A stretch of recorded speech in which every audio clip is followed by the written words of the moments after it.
My daughter's name is Adrian. We named her after Adrian off of Rocky because I was watching that show with my wife earlier on in my marriage, and I just was like, you know what? I love this story. That name just is a really adorable name.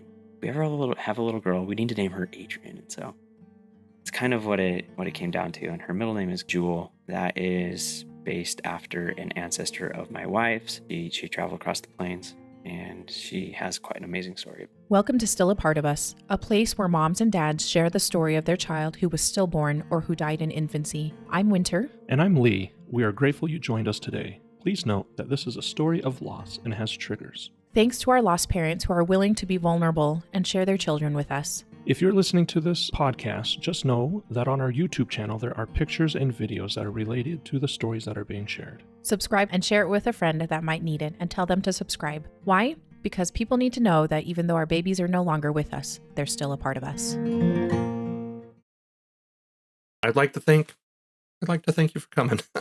I know it's been sort of a text here, text there, email. Yeah. Finally able to get you here. And just a little bit of information. You are sort of related to Jeff and Bree, who have been on prior. Jeff and I share the same great-grandfather, and our grandfathers were brothers. Yeah, so, we're related a little bit, too. Yeah, we're related as well. I'm third cousin. Third cousin once removed. Your dad. Yeah, so it's funny how small the world is sometimes. Yes, absolutely. So welcome. Thanks. Thanks for having me. Hey, Parker. It's great to have you. You drove up. We're sitting in our house, about an hour away. So yeah, not too far. Thank you.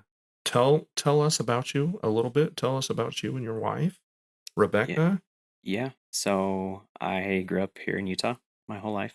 We've moved around a little bit. Nothing crazy. We moved back to my own town just because we set roots down there and we just love it there. And so my wife, Rebecca, and we've been married for 7 years. She is from Utah as well. We met over Tinder, believe it or not, back when it was a little bit cleaner.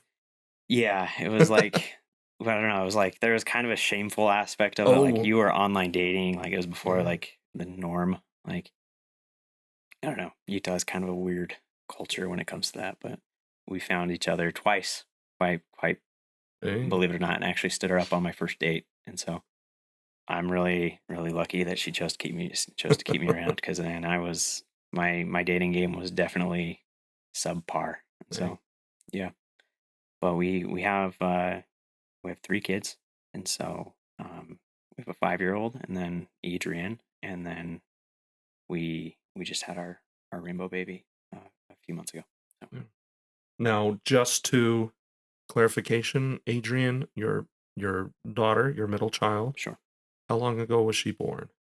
So she was born on November 4th, 2021. So just over 19 months ago. 18 months ago. Yeah. 19 months. So it's still pretty fresh. Yeah. In your whole life, it's still going to be fresh. So, yeah. Time has definitely helped heal some aspects, but definitely very raw from other viewpoints. We're about 5 years out, and some points are still raw. So of course, yeah. So as we've talked with other people who feels very surreal. Yeah, feels like it was yesterday for sure. So thanks for coming. Yeah, thanks for having me. Just a little point. If you look at his hat, he is a big mountain biker. This is an awesome gravel race here in Utah, good old Beaver, Utah. So he's a lot more fit than I am, but not this year. But what do you do?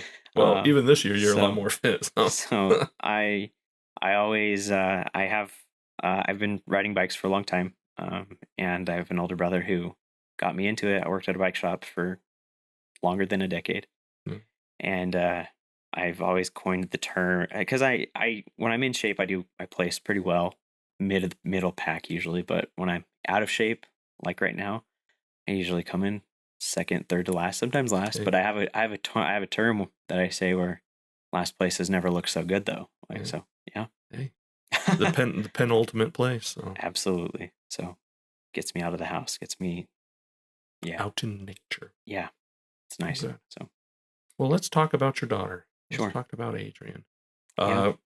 Second daughter, were you guys planning on having another child? Yeah, so Harrison is my first. He's my 5-year-old, and we became pregnant with him about 9 months after we got married. He was a surprise. And we did plan Adrian. We've been very fortunate to not have any difficulty getting pregnant, which I'm very grateful for. And I know that's very difficult for other people, and so I try to preface that I'm very mindful of other people's struggles with that. Yeah. But yeah, so we became pregnant with her March or February of 2021. Okay. And so, yeah, 2021, that was a really bad year for my family. Just because, so yeah, we became pregnant with her in March or February. It was, my wife was teaching during COVID. Yeah. It was her first year. Online, probably? No, in person. In person? She was a second grade teacher. And, we were just very stretched thin as a family. Yeah. I was working at a software company. It was a very stressful job. It was paying all right. And, often required me to work long weeks, 50 plus hour work weeks. And so I was oftentimes late at the office. And in April, I actually chose to leave that job just because it really kind of put my family life on the rocks a little bit, just because my wife was so stretched thin with teaching, because that's not a very conducive, first year teachers, like you have to make your whole curriculum before you can reuse it the following year. And so she was very much like planning her, she just didn't have any, she would very much bring work home with her. And so, I chose to leave that job, and I went with another job that paid significantly less. And so finances were much tight, more tight at that time. And we also did lose our insurance, which was very stressful too. So we did go on marketplace insurance, and not to get political, I don't know how people live off that stuff, just because our deductible was literally like $17,000 for our family out of pocket before. Like, I think they covered half of the expenses once you hit $7,000 per person. And finances were very, very tight. That was upwards of 35% of my salary at the time. And so took a job at a bike shop, and I love bikes. I've been playing around with them my whole life, and it was a very easy going job. It was kind of a place where I could be a little bit complacent, which was a little frustrating for my wife, just because she knew I could probably make a little bit more and push myself a little bit more. But after leaving that software company, I had kind of when I left, my boss said some very hard things to me, and it really took a hit on my personal confidence and courage to like believe in myself.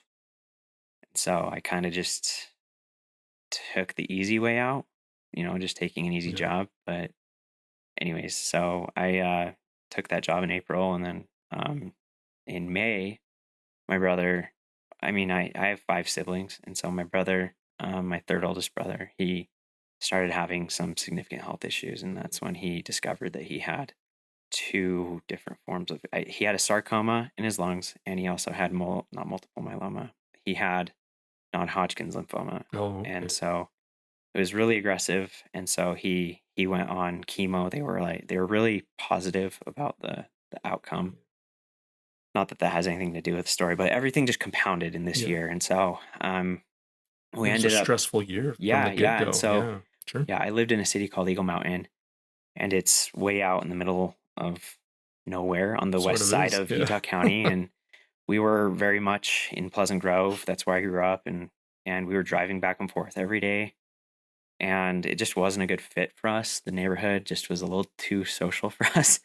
And so we chose to sell our home, and we did have some miracle thing line up, and the housing market was very competitive at the time. Yeah. So we lost like 4 or 5, like 3 or 4. Our bids fell through, and these all cash offers came through, and we found this home in Pleasant Grove, what we currently live in now, what we love. And So we moved in July, and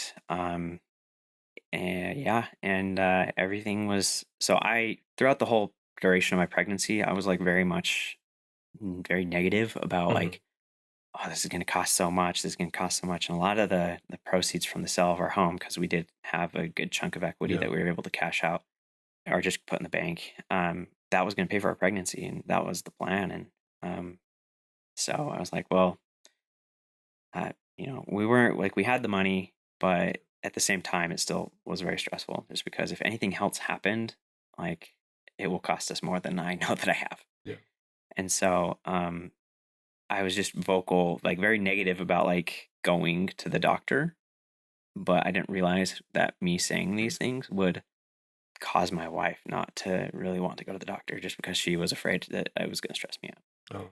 And so, for example, when Adrian passed the week prior, so, the week of Halloween, my wife was like, oh, I should go to the doctor because I'm not feeling as much movement as normal. And so she didn't end up going. And, we always have the ugly thought of, if we went, could we have saved Adrian? And it is kind of something that still kind of keeps me up when I have a bad night's rest. And so part of me thinks that since I was so adamant on being so stressed out, like unnecessarily stressed out and anxious about finances, that is what caused my wife to stress out to the point where that's why I lost my daughter. And I know that's a very fallible thought process, and it's not true. But it is something that does rear. I mean, I'm at peace with it for the most part, but it can still come and hit me in the face pretty hard sometimes. The toxic mindset that sometimes we are able to talk ourselves into, just as you were saying, like, as you're laying up at night, could I have changed something? Could I have done something different? Yeah. It's a cyclical spiral down. Yeah. And it's I'm sorry, because I've had that same those types of same thoughts. Same types of thoughts. So. I have pretty intense anxiety sometimes. I've been medicated in the past. I'm not right now.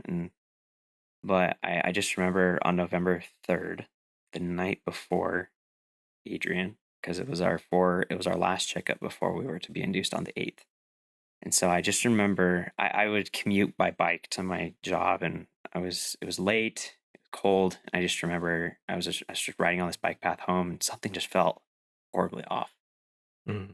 And I knew it was with my baby. I didn't necessarily think that my baby was going to die, but you know that feeling where something just does not feel right. And that's what I had. And the next day, things, I went to work as normal. My wife went to her OB appointment. And first, my parents were out of town, and we weren't able to get a sitter. So I actually took my 3.5, 4-year-old boy to work with me, and he just would sit in the back and watch a show. And so I had my son with me, and I just remember I was doing e-commerce stuff, so I'd work in the back of the bike shop selling or just like packaging stuff. And it gets slower in the winter because it's a seasonal business, but I was a full-time employee there, and the owner would have me work the sales floor occasionally, and we try to not use our phones when we're in front of customers. Just try to be as polite as possible. And so my phone was in the back, but I had my Apple Watch on me, and my phone was going off. And usually my wife doesn't call me after OB appointments. We usually just go home, and I ask just, oh, how are things going? And she called me, and I was like, oh, I was looking for my phone, but I was working with somebody. And then the phone call went off. I went to voicemail, and she called me again immediately. And at that point I was like, I got to find my phone. And I conveniently misplaced it somewhere. So I kind of just told the customer, like, excuse me for a second. And I went to the back of the shop, and I eventually found my phone, but it took 3 or 4 phone calls. Yeah. And this is after my wife received the news. So my wife went to her appointment, and the first nurse couldn't find any heartbeat, and then the second nurse couldn't find a heartbeat. And then they're like, just hang on, don't, like, anxiety was high at that point. But then the doctor came in and called it and said, your baby's gone. And I don't think anybody walked my wife out to the car. I don't know. It's kind of a tough thing because you don't know if they need personal space or not. But Yeah. really sucked because I wasn't there for my wife, and so she called me, and I just remember I finally answered the phone. I think I called her back. Can't remember. Not important. But she just was like, "Adrian's gone." That's all she said. Like she's in tears, and I fell to the ground, and I know exactly where the spot is.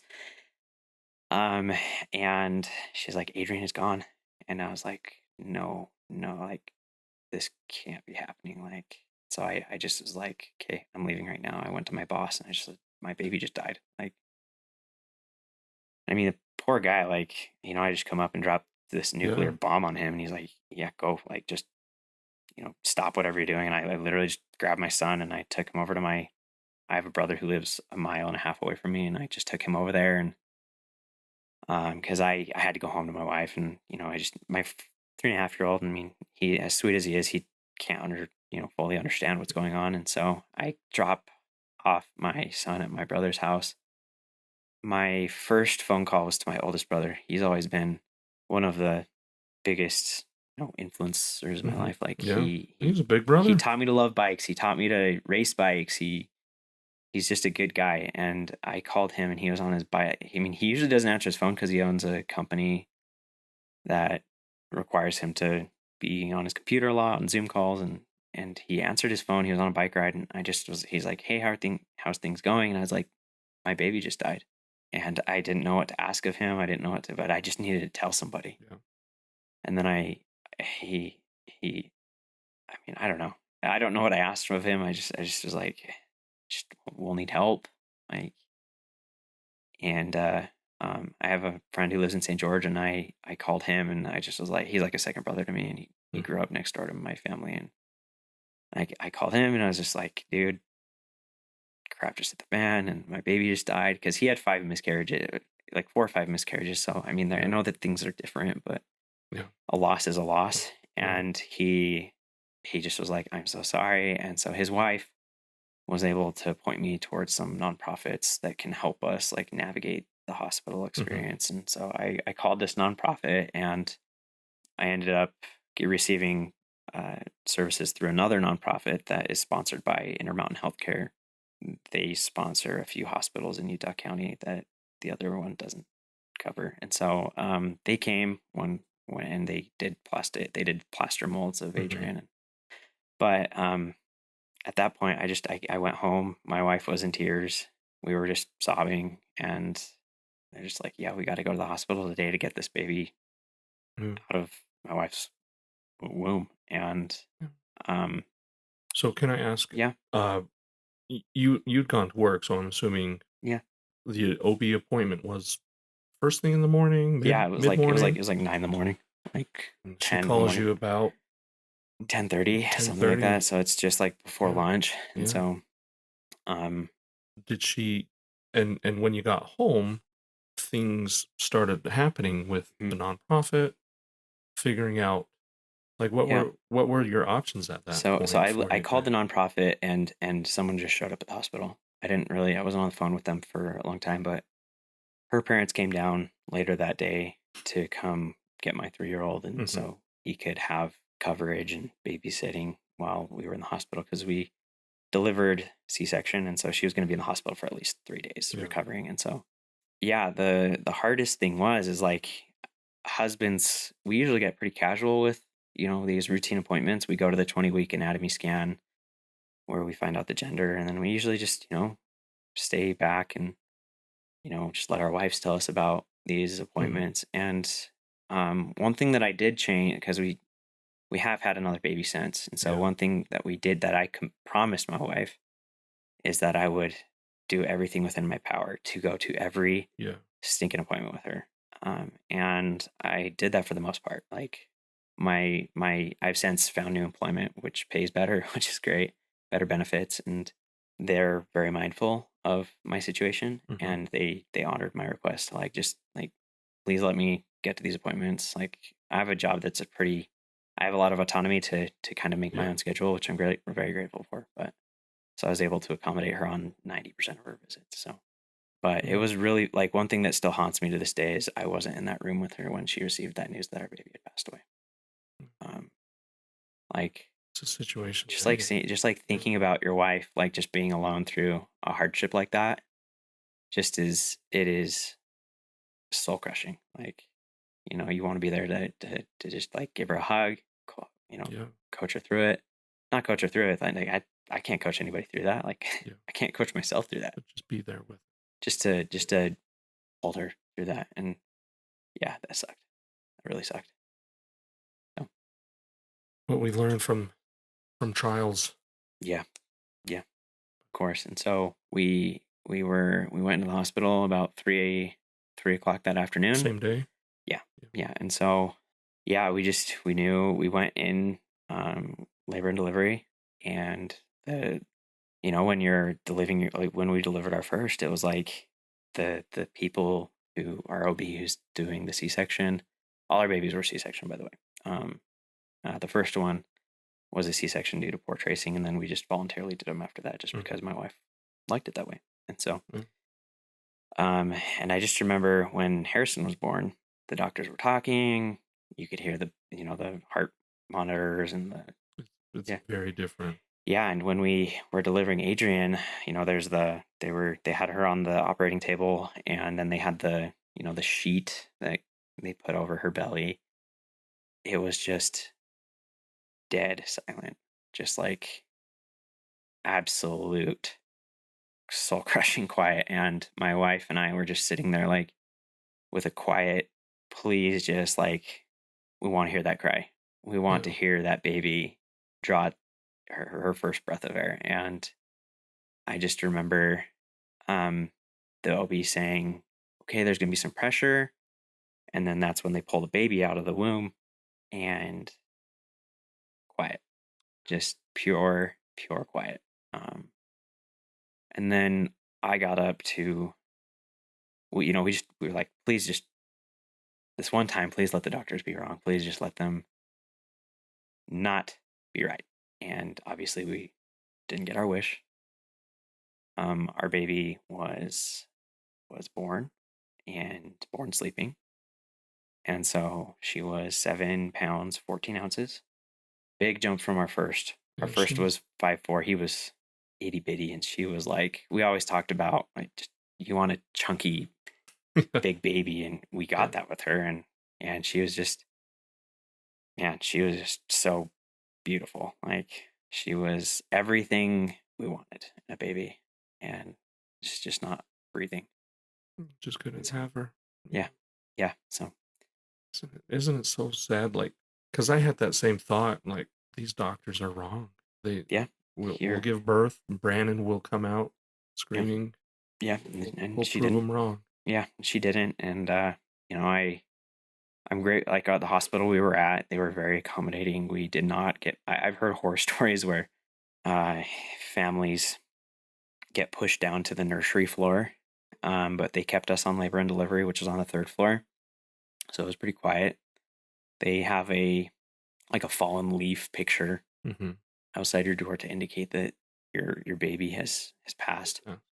Yeah, they actually call it a fetal demise in the medical world. And everyone who was in the hospital was very, very well mannered. Their bedside manner was very. I didn't hear that word once. I learned about that term like 2 weeks ago. And so we probably had the best experience that we could in the hospital. We had a very wonderful nonprofit come in, and they just did molds of Adrian's hands and feet, and I treasure those. They're one of my most. If my house was burning down, those would be one of the few things that I could grab. Everything else is replaceable, minus life's and my family's life.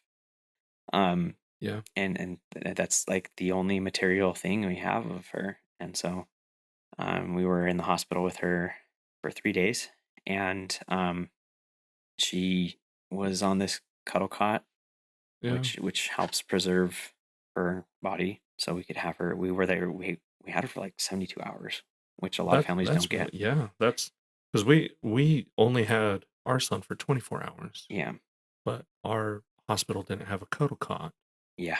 which is So sort of like a cooling yeah, hammock it's just almost. got this, when someone has a knee surgery, for example, they have Hmm. this cooler that just pumps ice water Yeah. to the knee, and it's basically the same thing. It just pumps cool water to this pad that your baby lays on. And Yeah. yeah, so we had that, and I was very grateful to this day. Yeah. My wife was able to sleep with Adrian, even though she was cold, for a night, and I was able to do the same for the following night, and we just got a ton of pictures, which I'm very grateful for, because at the time I'm like, I don't want pictures, Yeah. but I'm very grateful that I have them. We get a lot of people who don't understand why parents would want pictures, Yeah. and it's one of those. This is the only time you will have with your child, Yep. and you want those to reflect, even though it is a terrible situation. We love our child. Hmm. Yeah, absolutely. Pictures are so Yeah. hard yet so beautiful. Yeah. So we have multiple albums of Adrian, and my sister hired a photographer to come in and take pictures. Mhm. Excuse me. The nonprofit took pictures. We had a neighbor come take pictures, and she also did our graveside. We didn't do a viewing. I Yeah. don't know. We just so I have my family. We have a family friend who owns a mortuary in Pleasant Grove, and I was able to just text him, and just he wasn't pushy about, okay, I need to come get the body. Like, he was very accommodating. He allowed me to walk down. Like, I was able to take her body to his car. Yeah. It's weird because it wasn't a hearse, but it was this big minivan with The this white panel yeah, vans. Yeah. yeah, and they don't really have a system for carrying newborns, and so we just buckled her into the front seat, and she just laid there, and they just held her. It was only about a mile and a half drive from the hospital, so I Mm. wasn't too worried. But with us having a friend who owned a mortuary, we were actually able to go and dress her, and my mom made this beautiful dress, and I'll include a picture of it. In our church, we usually bury we not bury we usually bless a child 6 to 10 weeks after they're born, Yeah. depending on their needs. Yeah. And that was the plan. It was going to be her blessing dress, and it was this dress that had like a shell theme. Like, my mom made her a mermaid, and so we had this like ocean theme type thing going, and we also had, like, in her nursery, we had like Winnie the Pooh and Tigger, and my wife had this Tigger doll that she had when she was a baby, and so I was like, okay, now Adrian gets it. And so we actually have a Winnie the Pooh he's like holding balloons on, and then Tigger on her headstone. Hmm. And so we very much associate her with those characters from Disney. And so, but anyways, we were able to dress her in that The mortuary. the mortuary, and just spend time with her before, because in the caskets, the baby caskets, they don't do it's a 2-in-1. It's a vault with a Yeah. casket, because It's got that seal that yeah, you they have to press it. weatherproof Yeah. seal, but once they put that seal on, Cement. I mean, you'd have to take a knife to open it back up, and it's like, we just, like, I don't know. It was like, my parents were out of town when it happened, and so they drove back. They cut their vacation short, and so my parents were able to see her before we sealed up the casket, and most of my siblings were able to come. Yeah. I had a brother pass away 6 weeks later Oh, from cancer. yeah. He actually passed away on December 21st, 2021. But he was able to drive down. This was the last time I was able to see him mobile. But yeah, I mean, I don't, yeah, but we were able to, we buried her. I grew up in that city, and it's very much my stomping grounds, my hometown. But the cemetery they don't have a baby section. So as a lot of cemeteries do, I know Bountiful has one here. Yeah. And I don't know, it's like, I know some people like to have their baby buried there. I personally wouldn't, just because so we ended up buying plots for me and my wife and Adrian. And so I know where I'm going to be buried, which is I'm only 29, and so knowing where you're going to be buried is kind of a weird feeling. And so I'm actually buried right next. I'm buried. I'm not buried, but I will be buried next to my childhood piano teacher. And then all of my neighbors are like dispersed around this same area. Like my neighbor was like, yeah, he's our family is very close, and he passed away same year actually. So he's buried there. Another neighbor's buried there. Another neighbor's buried there, and my dad and my mom will be buried there too. And my parents just like joke that they call it they're gonna have a block party down the cemetery when it happens, because yeah, it's funny. But we owned burial plots before we owned a home, so yeah, that's how ironic, right? How sad is it that not too many people know where they will be buried? But here you are, young parents. Yeah. Having to bury a child. Yeah. So once we got out of the hospital, and we were. Did your wife heal up well after her surgery? Yeah, I mean, C-sections take upwards of 3 days.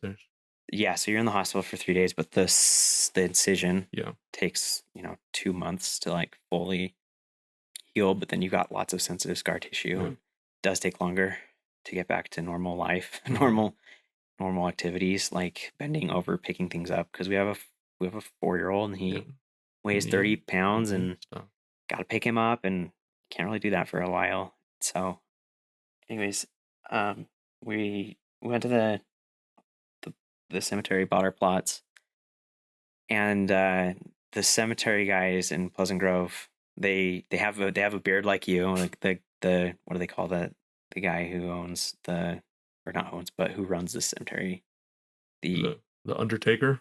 The undertaker. The sexton. I think it's a sexton. I can't remember, but if I'm wrong, forgive me. He just looked like a rough and tough guy, but he was so compassionate. He's like, I'm so sorry that you're going through this. And there were only like 2 spots where 3 plots were together. Cemetery is getting pretty full. It's probably, I know they're going to do an expansion, but we're lucky to get these plots. But if you go and you just stand at her grave, I love to mountain bike. I know the mountains in my area very well. And you can just see Mount Timpanogos, which is a big, close to, it's just shy of 12,000 feet. So it's this big prominent peak and has snow on it 9 months out of the year. And then there's these 3 smaller mountains at the bottom. And then there's Big Baldy, this big green mountain right at the base of it. And, I've always just found those mountain, like I've spent a lot of time up there, and I feel closest to God up there. I feel like I can just, ride my bike, trail run, hike, whatever. I've always felt the most clarity when I'm up in just nature. And so I have a very deep passion for that area. And so being able to just like look at that, like, gives me peace, knowing that I will be in the right spot when it's my turn to clock out. And so when you're laid down, overlook those mountains. Yeah. And so I'm kind of jumping through the story here, but so we just went to the mortuary and just cried, just let it out, and really sucked, just like knowing that was the last time you're gonna hold your daughter. Like, this is the last time. Like, try to enjoy every minute of it and try to soak up as much as you can. And to this day, like, I don't really have like deep, I wouldn't say regrets, but things that I didn't do. The people who did her hands and molds, they oftentimes do face molds as well. That is one thing I kind of wish we did. Just because, I mean, I remember her face. It's still, and you've got pictures. We've got pictures, but like, I don't know. I just wish I didn't know it was an option, and so I couldn't have asked. And I'm not mad at them for not doing it. Yeah. But it's just one more thing. Yeah, it's just one material thing that you wish you could have. Yeah. And so, and I've made a whole project out of molds, and I can talk about that a little bit later. But I'm very passionate about them. It's like it is the only like we have her hair, like little strands of her hair, but it's like you hold the hand, like you can wrap her fingers around your index finger, and I know you know exactly what that feels like, that grip that Yeah. a baby gives to one of your fingers. And unfortunately, I don't know her eye color like here. Did you were you able to figure out your baby's eye color? So we did a partial Yeah, autopsy. In the report, it yeah, it said, yeah, his eye color. that's so We're cool. blue. Yeah, yeah, and so we ran every test that we could. We took the placenta and they Hmm. packaged that off and shipped it off to some company, and we were looking for any type of anomaly that could cause her to go. Because when she came, like our OB is the nicest guy, like is the nicest guy, and he said he's been practicing for upwards of 20, 25 years. He's Yeah. a really good doctor, very coveted. Who He's needed? really Yeah. hard. He can be hard to get into, and Yeah. so he just is like I don't see he was so anything. Yeah. defeated when he delivered that baby, just because he's like, this baby, there's no signs of infection. There's no signs of the umbilical cord wrapping around her neck or any knots in the umbilical cord. And he's like, this baby is so fresh because there was no signs of skin slipping, skin slippage, just which can Yeah. take place after, Yeah. 2+ The days in the demise. womb Yeah. after the baby goes. Her skin was fresh. It was like hours. Like we barely missed her, man. Like, what if we went to the ER 2 days before? Like, could we have saved her? Maybe. Well, what's the point in thinking that? Like It's a slippery slope. when a parent has those thoughts, like when I was, fresh, like we buried her. We had friends come and do a graveside, but family very much like it. Yes, my brothers and my sisters. They're my sister. I have one sister. My family took a big blow. Like we lost a sibling like 6 weeks later, and he went on hot. So he called us on December 9th, just stating, "Oh, I'm going on hospice because his body just was so beat up after this chemo." And the doctor said, "Oh, he's like, oh, I think he said 6 months to a year." Mhm. He was gone 10. He was gone like 12 days later, and so my parents, like, yes, they buried a child, and they're two completely different things, but like I didn't have time to process my brother's death, and I know that this podcast isn't about that. My family, November 4th rolled around this last year, and I wasn't really expecting anybody to remember. We had a few people remember it, but it's like once your baby dies, they do a really good job at, asking you how you're doing Yeah. for a few weeks, but then, they move on. They have kids, they have their own lives. Your baby gets forgotten about in a way. And fortunately, we didn't have any pregnancies in my family. I have 4 other siblings, and we didn't have a pregnancy. So that was really graceful.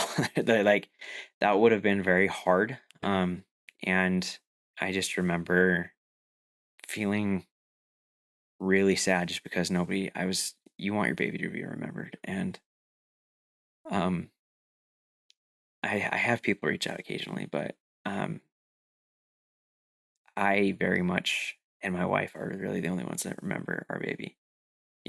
We try to put something of her in every room in our home, and any lost family wants their baby to be remembered.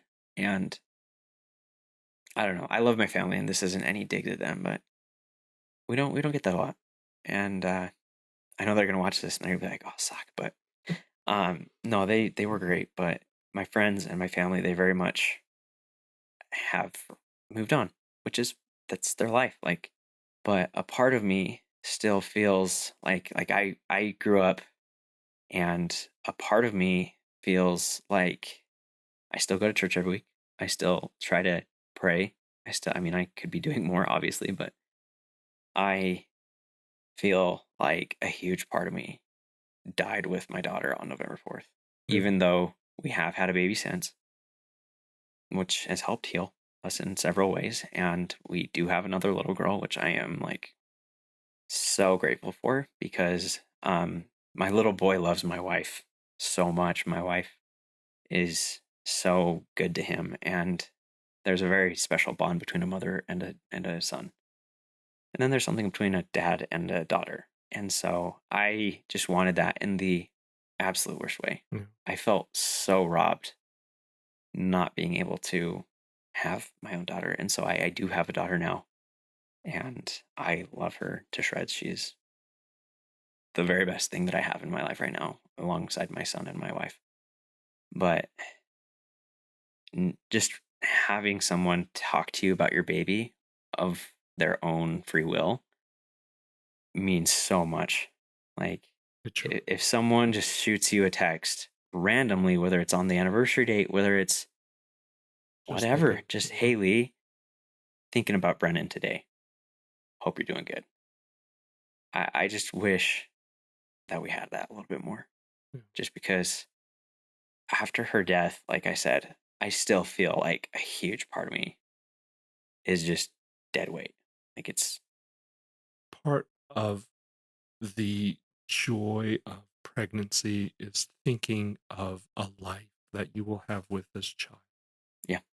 And when that news that your child is dead, that life, that dream that you have built for you, for that child, and for your family is instantly erased.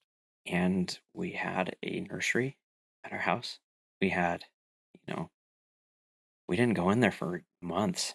Yeah. And we just came home from the hospital, put a bunch of stuff on the changing table in there, and just shut the door. And, we would go in there if we absolutely had to. Our little boy actually never even opened the door. Like, and he loves to open doors. Like, he will go into into anything and everything. And he wouldn't go in there. And so he knew that something was up. And so it's really cute, because whenever he prays, like, please bless Adrian in heaven with Jesus. Like, he says those exact things every time we pray. And our boy is on the spectrum, and he's different than most kids, but he's the most loving, most passionate kid when it comes to playing with toys. But, like, I wanted my boy to have a sibling to play with, and he didn't get that. And yes, we have a new baby now, and I don't want her to sound. I don't want to sound like like we're replacing her, and obviously we're not. She's very much a unique addition to the story of our family, and I feel for my little boy. Like, our neighborhood doesn't have a lot of, like, opportunity to play with kids, and so we felt like he was shorted a little bit too. You are not replacing your daughter Adrian with your new baby. Yep. And a lot of people, because we've had a child after our son as well, and there have been comments like, "Oh, good job, you're now a whole family," and it's like, well, it's not true. We have our son Brandon, who is dead. If he would have lived 20 years and passed away at the age of 20, he would still be our son. Of course. It really is one of those, your family is different. It's unique. It's each child is an individual and brings such individualistic things to the family dynamic. Yeah. Your son, daughter Adrian, and your new baby. Yeah. Yeah. So it as parents, and I feel guilty sometimes, as I'm just like, did I try to, I didn't purposefully try to replace my son Brandon with our new baby, but some people see it that way. Yeah. Yeah. Like, no, I have 3 children. Yeah. 3 individual children. Yeah. And, it's hard. Yeah, absolutely. It is. I can tell a little bit about our new baby. We waited about a year to try again. Yeah. And we got pregnant. And once it's like, some people feel like they need, like, a divine answer, and I've never felt like I've received something like that in my life. Just like, if you want it, go try and get it. And so I'm just like, you know what?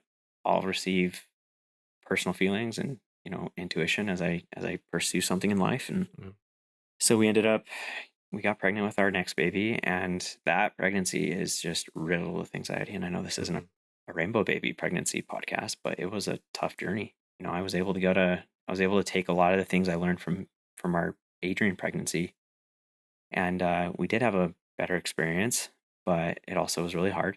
And so we delivered our baby, and most people are like, okay, you're out of the woods. Like, once your baby's here, once you pass the first trimester, then it's like, oh, things are safe. But no, it was just, we were riddled with anxiety the whole time. And then when we had her, there were several complications, and she actually had to be flown to Primary Children's Hospital, which is the only level 4 NICU in Utah, Montana, and there's one in Idaho. But they fly kids in from all over these states to this NICU. And when we flew up, like, she wasn't keeping things down, she wasn't pooping, she wasn't doing things a normal baby should. And I just remember I called my brother, and we came and we gave her a blessing. And then they flew her up to Primary Children's, and I drove up that night. My wife stayed that night in the hospital. She was discharged the next day. It was really hard for her because she couldn't drive because of her C-section. But then she also, from her epidural, if they go too deep into your spine, they hit one of the membranes, and it can cause these crazy migraines. And so she actually was dealing with that, where she was having these migraines, and we were just told to, like, oh, wait for a few days. But then she couldn't stand up, she couldn't be moving around, they weren't going away. So she actually had to go back to the hospital, and they did something called a blood patch, where they just put blood into the injection site, and in a way that helps stop the leaking of spinal fluid, which was causing her migraines. And so she was able to finally come up, I think 4 or 5 days later, and it was just agonizing for her because she couldn't be with her baby. And so, but our baby was in the hospital for 5 weeks. They didn't know what was wrong, and the doctors were very much realistic with us. They're like, yeah, your baby could die. Like, you're a rainbow baby, like, you're perfect, like, thing, she could die. And I was sitting there, and I was like, okay, well, my parents are great, my siblings are great. And they're like, they would call me and just ask how I was doing. And I was like, honestly, I'm doing terrible. And then I was like, I don't know if I need to plan for a funeral. And my dad is the nicest guy in the world. And he's like, don't talk like that. And I'm like, Dad, I will talk like that because I've already had to bury a baby. And I don't know if this is going to happen again. Like, I'm trying to protect myself while I'm going through this. And so I'm like, hey, sitting here thinking, like, my baby's hooked up to all these monitors, and I'm able to hold her still, but she is very lethargic, not sleeping, or she's sleeping all day, hardly making any noises. And she's made a full recovery. She's home now, which is great. But at the time, I'm like, okay, we bought 3 plots in the cemetery. One of them is already being used, and we're not touching that one. But then I'm like, okay, well, if we have to bury this baby, I'll put her next to that baby or next to whatever. And then I guess I'll get cremated so we all can fit there, because there's no extra plots. Like, I can't go buy a 4th plot. Like, if I could, I would. If that actually did happen, didn't happen, thank goodness. But I was like, okay, we'll bury that baby, and then I'll get cremated whatever. And then my wife will be buried there, and I'll just, they can put my ashes underneath the headstone or something. Like, yeah, that's crazy talk right there. Yeah. And the mental gymnastics on how to try to figure out. Yeah, and I have some great friends that just I have several friends who I just would talk to. Like, I'd send them voice memos, and while I was just like giving them updates. And one of them, it's actually the person who came and helped us in the hospital. I've become pretty good friends with these bereavement specialists, and she said something that kind of stuck with me pretty good. And she's like, yes, Adrian has a story. Yeah, she passed, but this isn't your new baby's story. This isn't, our new baby's name is Sylvie. This isn't Sylvie's story. And so that did give me peace in the moment. And so, going back to Adrian, after she passed, after we buried her, and after time went on, a grieving dad is a very unique topic, because the mother is the one who carried the baby for 9 months. The dad was there to support and do whatever. And so mothers obviously have a closer, more maternal physical bond with maternal, obviously their mothers, but I feel like they had a very close physical bond, obviously, because they felt the baby kick. I didn't feel the baby kick during pregnancy. I think once. Yeah. And I look back and I'm like, dude, why didn't you feel your baby? Like, I think I felt her once. I don't know. And it's like, I've always thought of like babies kicking and you can feel them. Like, oh, that's weird. Like, that's Yeah. feels like some extraterrestrial thing. And no, I did more of that with Sylvie. Anyways, she, yeah, I didn't feel, and that's like one of the biggest things that I'm like, man, I was so dumb to not think about that. But it's like you could, I mean, guys get so casual with pregnancies. Anyways, after a few months, the people still like, is the mom okay? Is the mom okay? And a lot of times the dads are kind of just subjected to grieve in silence. And that's kind of what happened to me a little bit. My parents would ask me how I'm doing. My close friends would ask me how I'm doing occasionally, and I'm like, "Oh, I'm good." Like I don't know. I mean, everybody grieves differently, but I am a pretty good introvert. Like when it's an intimate setting like this, I can talk a lot. Mhm. But when I'm in a big group of people, I'm like, okay, ready to go home. I always joke about how relieving it is when I'm able to cancel plans on people just because I can stay home and just do my thing. And so I'm like, Yeah. oh shucks, can't go do what I want tonight. And so, but I don't know. I just shut down for months. Just kind of like I took care of, like, obviously I took care of my work and myself day to day. I got a new job. My wife sat me down. She's like, Parker, you need to figure your crap out. And that was a hard conversation, but she lit a fire under me to go find I could be doing more. I've got more talent than I think than I give myself. And so I found a better job, which is great. It's my current job. And but anyways, I just sat in silence for a long time, and I'm like, it was like 6 months, after 6 to 8 months. So like the following summer, I just am like, I'm not doing okay. Finally, just kind of got my head out of the dirt. I'm just like, I got to do something about this, and I've got to figure something out. And What did you do? so in April, I got into. I have a coworker who I went by his desk, and he has all these cool little like fidgety toys and Yeah. and I'm like, man, these are really cool. And he got a 3D printer, and I'm like, that's really cool. And so I sent my wife a picture of these and toys, and like they're like these little toy dragons and spinners, and I'm like, this is so cool. Like I bought a 3D printer, and I'm just I like, you got know one what? too. I'm just like, you know what? I'm gonna send this thing, and I'm just going. When I go biking, there's a term like send it. Like when you're about to take a jump, or like Yeah. you're like looking over the edge, like, should I do it? And then they say, just send it, bro. Like just go for it. Just give it your best. And so I just bought a printer, and it's a big learning curve. And I've gone through a lot of wasted plastic, but I've gotten pretty good at it. And I've made my boy a ton of toys, and I hardly make anything for myself at this point. But that was just a dumb little hobby I started. And then I got into there's a guy in Utah County who does they call it photogrammetry, Oh, where what's that? he puts molds on a turntable, and he has a DSLR camera that just takes tons of pictures as the mold goes around on this turntable. And he resin prints, and he's an awesome guy. And his idea was he could replicate these molds for families. And his process is different than what I do. But I'm like, man, I want to get my molds 3D printed so I could give a set to my son, which I still have to do, but I can, have these more durable molds that I can, Instead of the that I, plaster. Yeah. yeah, because the plaster's so brittle, and one wrong move and it's gonna break. Yeah. And so, I already had a 3D printer, and I'm like, okay, well, I need to find a way that I can scan these things. And so, because this other guy, you have to give your molds to him. And I don't know, man. I'm just like, So precious. I'm not giving these things away. Yeah. And this isn't any dig at him or anything, but I can't do that. And I'm just like, I've got to figure something out. And so I was just doing some like digging on YouTube, just like how to 3D scan.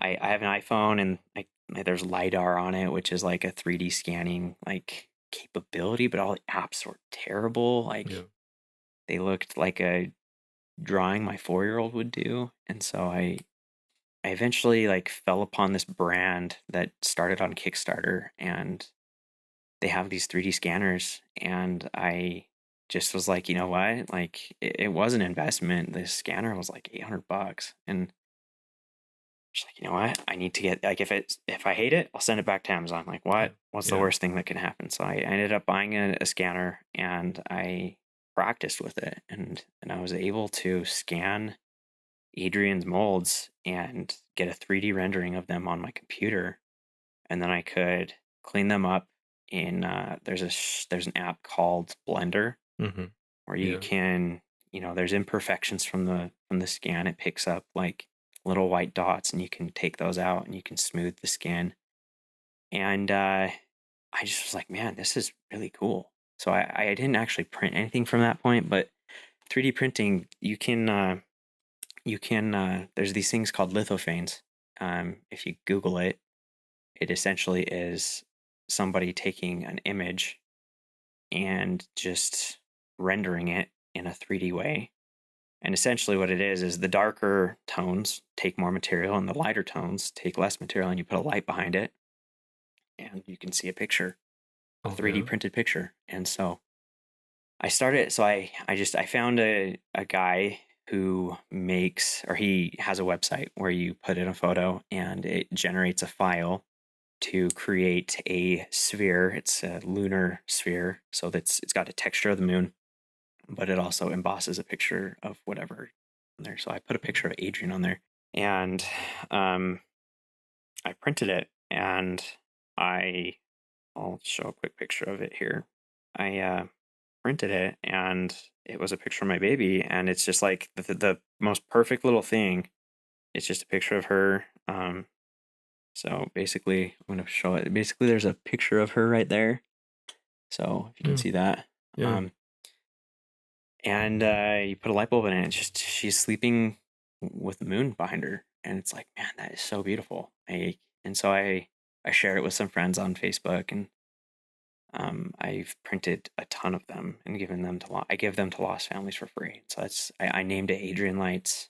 So it's a great way that you can do something in the name of your daughter. Yeah, just like, like I said, I got my head out of the dirt.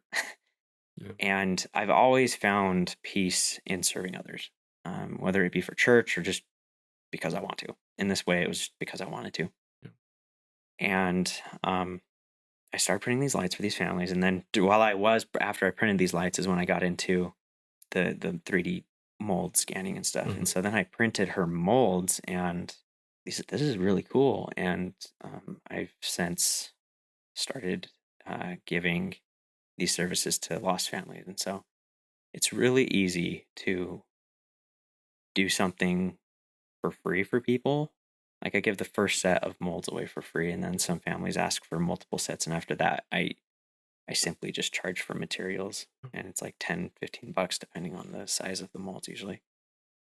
And basically, once you find purpose to whatever you're doing, it doesn't become a burden.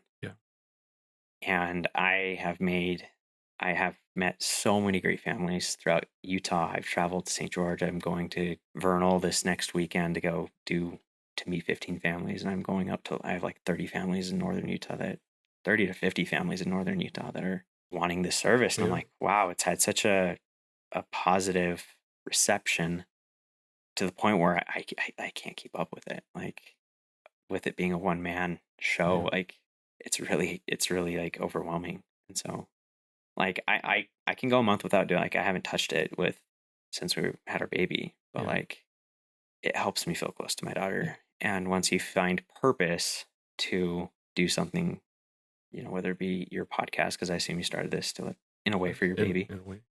Yeah, and it's been a way for me to remember Adrian. Like, I think about her every day. I think about, whether it be just a song that reminds me of her, or I have to do Adrian Light stuff today.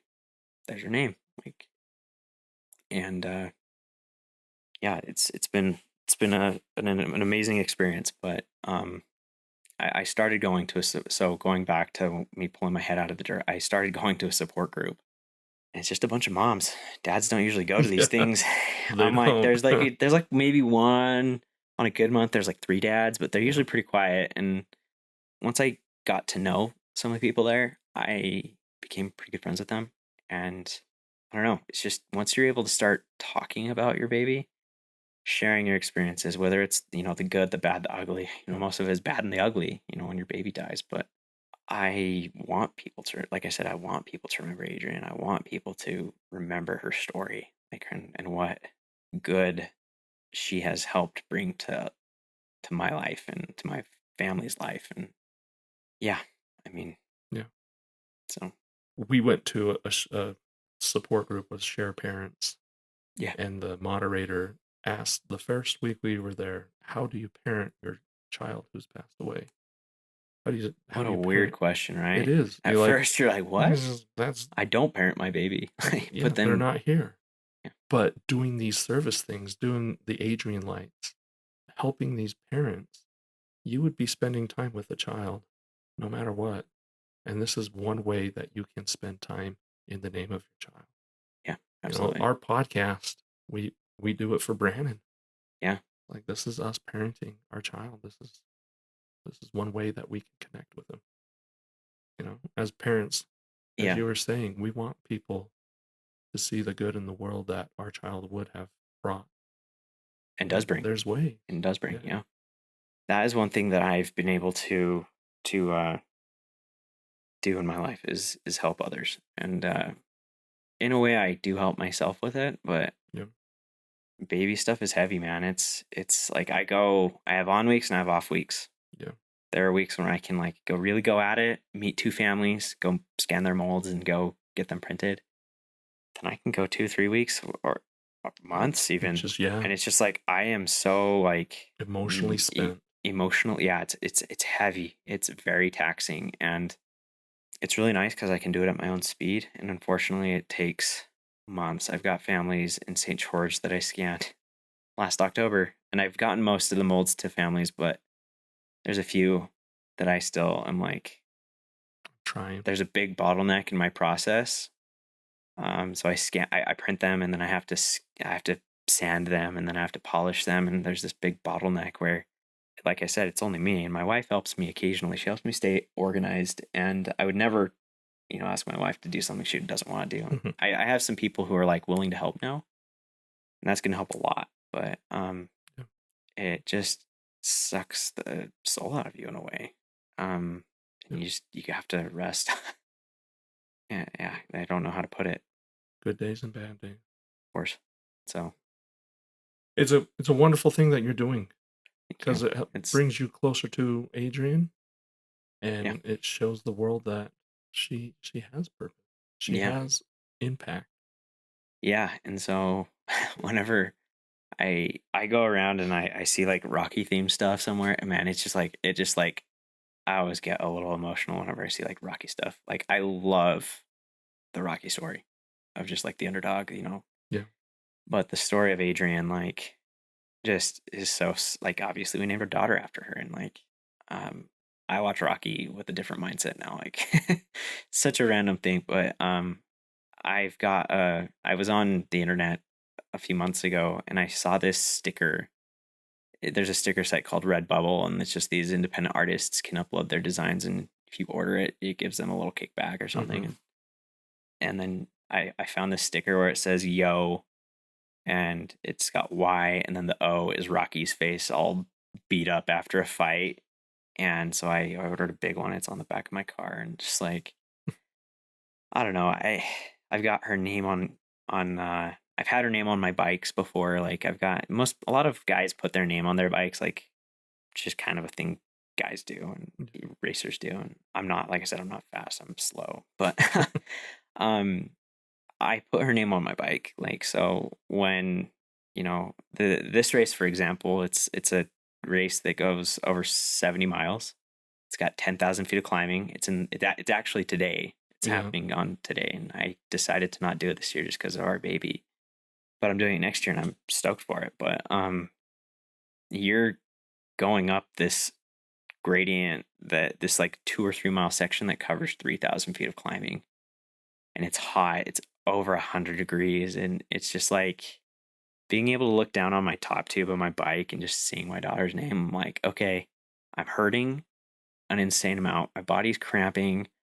I feel like an absolute piece of garbage right now. I'm one of the last people on the course. I'm not dead last, thank goodness, but like I'm definitely at the tail end of the group. But like I can finish this race. And last year I unfortunately had some medical things and I actually had to drop at mile 62, mile 63.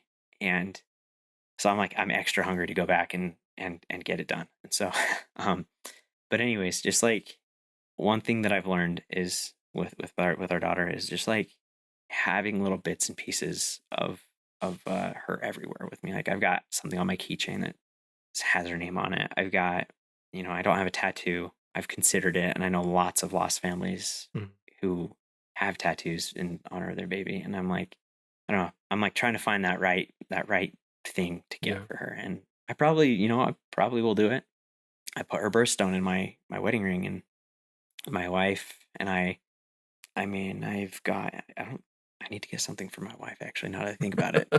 Don't listen to this, but anyways, I just, we have her name, like something in each room of our house, and picture of her on our fridge, like going back to taking pictures of your baby after the loss. Like, man, what I would give to like have more of those. Like, I don't know, you never can have enough of your baby.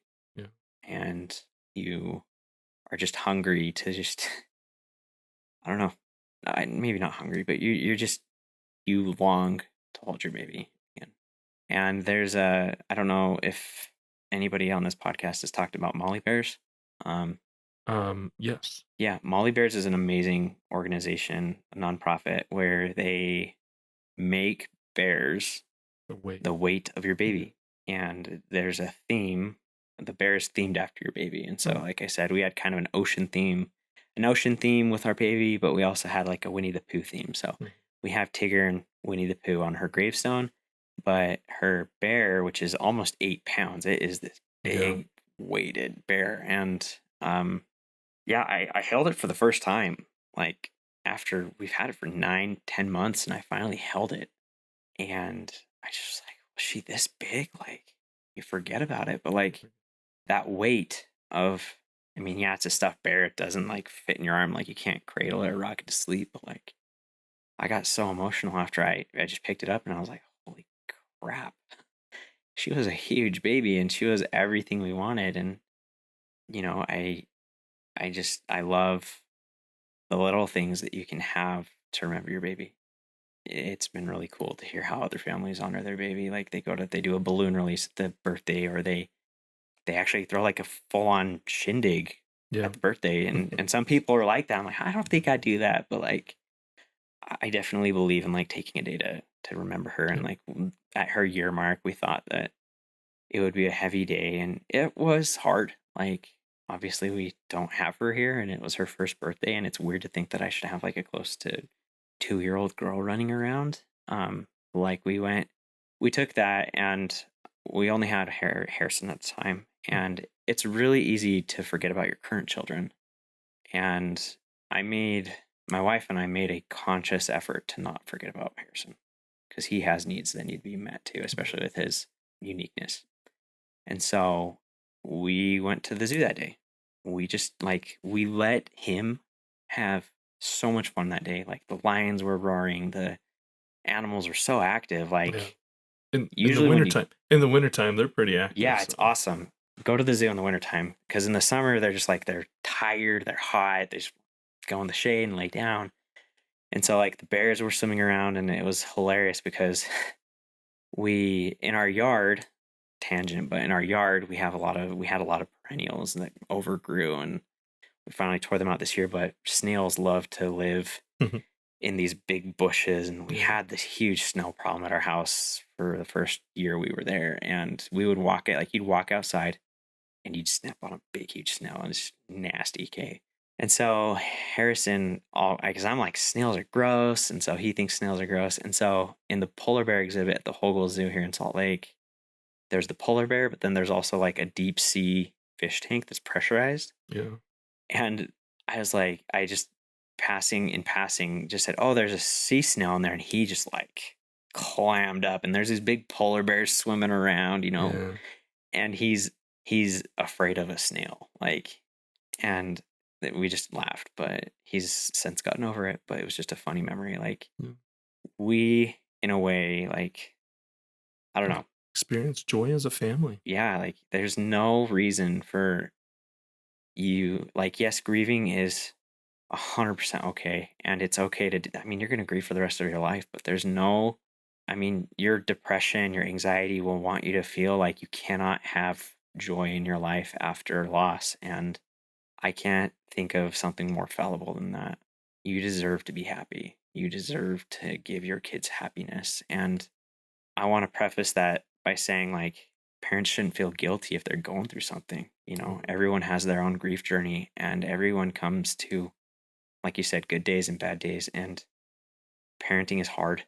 And there are days when I'm so frustrated with myself and my son, like I lose patience with him. He asks the same questions 24 times in the space of an hour. And, you can go to bed that night feeling like an absolute failure because you lost your patience with your son or your daughter or whatever.